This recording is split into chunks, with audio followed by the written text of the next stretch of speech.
we've got a bit of a dilemma here. So as you can see, all of these tomatoes have been stripped bare. Now, I normally wouldn't do this, but you guys know I already had that aphid issue.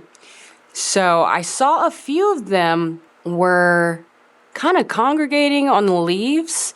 So that's why I decided to just make the huge decision to chop all the leaves, or most of them, most of the sun leaves, but we still have some, so it's not completely bare. But what I also did was I sprayed that concoction that I had of the neem oil, water, and then also dish soap or a mild soap. So after I ended up spraying that, and I sprayed that for a few cycles, you know, after a couple hours, once everything was dry, I would just continue to spray.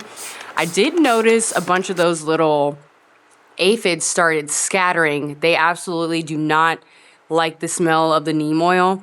So a lot of them did go on this sheet in the back. And what I did was I just manually took them all out. And that's basically how I'm getting rid of the aphids. So this is the spray. I showed you guys this funky looking spray in a previous video. But this is all that I did. Spritz this on there every few hours. And I watched them all scatter. So I'm doing this not only on these Tiny Tim tomatoes, but on the Tiny Tim here as well. This one also, unfortunately, needed to be stripped. I can't stand any type of insect, and honestly, this is my fault for leaving the door open. So this thing's getting a spritz. Everything over here is getting a spritz, and I've been doing so for a few days now, and I'm seeing far less aphids than I would. So give this a try if you do have some aphids or like an insect issue. You could also use insecticidal soap. I want to give neem oil and water a try with some mild dish soap, and it seems to be doing the trick for now. But we'll know for sure in a couple days. I'm just trying to kill this cycle and make sure I stop this infestation before it gets too much worse. Now, aside from that, I did want to share with you guys that I did move the strawberries to this AeroGarden Harvest Elite. And that's because I really wanted to use the Rain Point in order to germinate some more seeds. Now, these are doing great. I'm so nervous about growing this again. I'm worried that I'm going to dry the leaves out and actually kill the plant. So every day I just kind of touch the leaves just to make sure that they're not dried out and crispy. But so far they're doing great. I love the fact that you can really identify the Alexandria strawberries from the Ellen strawberries just based on the color, the shape. They're just so different.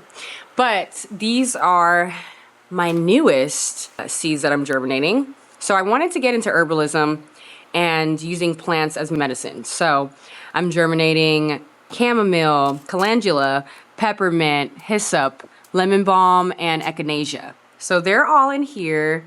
I am going to be so excited when they finally start germinating because I want to dry them out so that I can make teas and tinctures and whatnot. So that is going to be a new journey that we're going to be on, just studying herbalism.